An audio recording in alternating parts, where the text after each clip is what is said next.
بسم اللہ الرحمن الرحیم۔ السلام علیکم۔ میری شادی ایک ان پڑھ سے ہوئی تھی، جبکہ میں پڑھی لکھی ہوں۔ میرا نام شہزادی ہے۔ سچ بتاؤں تو میرا خواب تھا ایک پڑھا لکھا اچھا کمانے والا لڑکا، لیکن کچھ مجبوریوں میں عمر سے شادی کر دی گئی۔ مجھے عمر سے چڑ سی تھی، ان کا کام اتنا اچھا نہ تھا۔ خیر میں اللہ کے سامنے رو رو کر دعا مانگتی تھی، یا اللہ یا تو عمر کو مار دے یا پھر اس سے جان چھڑوا دے۔ وہ جاہل سا بولنے کا بھی نہیں اسے پتا۔ میں ہر بات پہ عمر کو بے عزت کر دیتی تھی، تنقید کرتی، عمر پہ غصہ کرتی۔ عمر مجھے پیار سے سمجھاتا، کبھی چپ ہو جاتا، کبھی غصہ ہو کر گھر سے باہر چلا جاتا۔ میں ایک بار جھگڑا کر کے امی ابو کے پاس چلی گئی اور ضد کی کہ بس مجھے اس سے طلاق لینی ہے۔ امی ابو نے بہت سمجھایا کہ بیٹی لڑکا اچھا ہے، ایسا نہ کرو، بس بیچارہ پڑھا لکھا نہیں ہے۔ باقی کیا کبھی کیا اس نے کچھ تمہارے ساتھ؟ نہ اس نے کبھی گالی دی اور نہ ہی کبھی اس نے تم پر ہاتھ اٹھایا، لیکن میں تو بس طلاق لینا چاہتی تھی۔ میں نے جھوٹ بولا کہ وہ خرچہ نہیں دیتا مجھے۔ امی ابو نے عمر کو بلوا لیا، وہ میرے سامنے بیٹھا تھا۔ امی ابو کہنے لگے، عمر کیوں بھائی، تم شہزادی کو خرچہ کیوں نہیں دیتے؟ عمر بابا سے مخاطب ہو کر بولا، انکل جی جو کما کر لاتا ہوں سب اخراجات نکال کر جو کچھ بھی بچتا ہے شہزادی کے ہاتھ پہ رکھ دیتا ہوں۔ میرے چاچا تایا سب موجود تھے۔ میں بولی، مجھے 30,000 روپے ہر مہینے چاہیے بس، اس شرط پہ ہی میں تمہارے ساتھ جاؤں گی۔ عمر خاموش ہو گیا، سر جھکائے بیٹھا تھا۔ چاچا بولے، ہاں عمر، دے سکتے ہو تم شہزادی کو خرچہ 30,000 روپے مہینہ؟ کچھ لمحے خاموش رہا وہ، پھر میری طرف دیکھنے لگا، لمبی سانس لی، بولا ٹھیک ہے، میں شہزادی کو 30,000 روپے دوں گا، ہر مہینے الگ سے۔ میں نے دل میں گالی دی، کمینے دیکھنا، جینا حرام کر دوں گی تمہارا۔ میں عمر کے ساتھ چلی گئی۔ بجلی پانی گیس کا بل، راشن کھانا سب اخراجات بھی تھے۔ عمر سے جب بھی پوچھا گیا کیا کام کرتے ہو تو کہتا گورنمنٹ آفس میں کام کرتا ہوں۔ اس کے علاوہ نہ میں کبھی پوچھا نہ اس نے کبھی بتایا۔ خیر عمر مجھے ہر مہینے 30,000 روپے دیتا۔ ایک دن میں نے کہا، مجھے آئی فون لے کر دو۔ میں بس اسے تنگ کرنا چاہتی تھی کہ وہ مجھے طلاق دے دے۔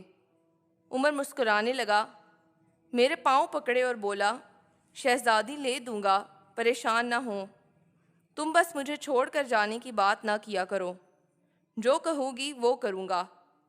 میں کبھی کھانے میں مرچیں ڈال دیتی تو کبھی زیادہ نمک۔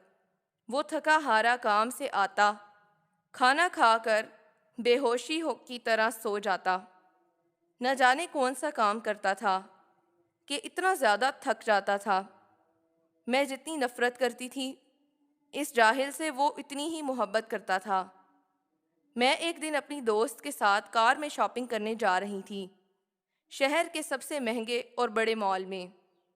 جب ہم ایک بس اڈے کے پاس سے گزرے تو میری زندگی نے جو لمحہ دیکھا میں بے جان ہو گئی۔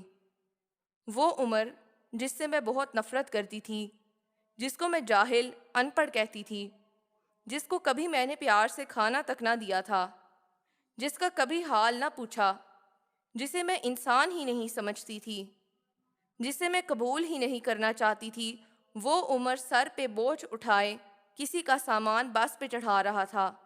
ٹانگیں کانپ رہی تھیں، پرانے سے کپڑے پہنے، پسینے سے شرابور، پاؤں میں ٹوٹی ہوئی جوتی پہنی تھی۔ میں یہ منظر دیکھ کر مر کیوں نہ گئی؟ وہ میرے لیے کیا کچھ کر رہا تھا؟ اتنے میں ایک شخص بولا، اوئے چل، یہ سامان اٹھا اور دوسری بس کی چھت پر لوڈ کر دے۔ عمر کو شاید بھوک لگی تھی، ہاتھ میں رول کی ہوئی روٹی پکڑی تھی، ساتھ کھا رہا تھا، ساتھ سامان اٹھا رہا تھا۔ میرا عمر میرے لیے کس درد سے گزر رہا تھا، میں آنسو لیے دیکھتی رہی۔ کام ختم ہوا تو وہاں سائڈ پہ ایک دکان کے سامنے زمین پہ بیٹھ گیا۔ کتنی بے بسی اور تھکن تھی عمر میں، سارا دن وہاں درد سہنا، رات کو میری باتیں۔ وہ حادثہ تھا یا اللہ کی مرضی، بس میرا دل بدل گیا۔ میں بن بتائے کچھ خریدے گھر واپس لوٹ گئی۔ بہت روئی تھی، بہت زیادہ۔ عمر کو پلاؤ پسند تھا، میں نے پلاؤ بنایا۔ عمر گھر آیا، میں اسے کھانا نہیں دیتی تھی، وہ خود گرم کر کے کھاتا تھا۔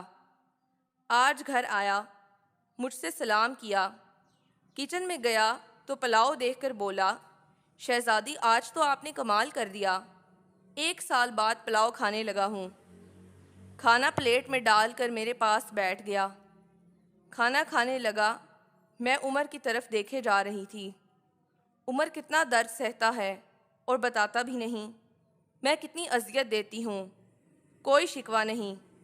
عمر پہ آج مجھے بہت پیار آ رہا تھا۔ عمر نے کھانا کھایا، پھر جیب سے پیسے نکالے، کہنے لگا، یہ لو شہزادی 30,000۔ میں چیخ چیخ کر رونے لگی، عمر کے پاؤں چوم لیے۔ عمر مجھے کچھ بھی نہیں چاہیے، مجھے یہ پیسے نہیں چاہیے۔ وہ حیران تھا کہ مجھے کیا ہو گیا ہے۔ اس نے بولا، اگر یہ پیسے کم ہیں تو اور لا دوں گا، مجھے چھوڑ کر نہ جانا۔ کہنے لگا، شہزادی بہت بولی ہو تم، پاگل تم بچھڑنے کے بعد کہاں بھٹکو گی، خدا جانے۔ میں تم کو خود سے دور نہیں کر سکتا۔ میں عمر کے سینے سے لگ گئی۔ آج مجھے نہ کوئی آئی فون چاہیے تھا، نہ کوئی بڑا گھر، نہ گاڑی۔ مجھے اب دنیا کی کوئی خبر نہ تھی، میری دنیا تو عمر بن چکا تھا۔ ہم عورتیں کیسے منہ پھاڑ کر کہہ دیتی ہیں، جب کھلا نہیں سکتے تھے تو شادی کیوں کی؟ بات بات پہ جھگڑا اور طعنے شروع کر دیتی ہیں۔ کبھی اپنے شوہر کا وہ چہرہ دیکھنا جسے میں نے عمر کا دیکھا تھا، خدا کی قسم ہم ایک سانس نہ لے سکیں۔ اس ماحول میں یہاں مرد اپنی فیملی کے لیے خود کو قربان کر دیتا ہے۔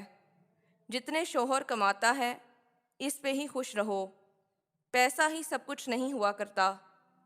خدا کی قسم مجھے بڑی گاڑیوں اور اے سی والے محل میں وہ سکون نہیں ملا جو سکون عمر کی باہوں میں ملا، جو سکون عمر کا سر دبانے میں آتا ہے، جو سکون عمر کی پسند کے کھانے میں بنانے میں آیا۔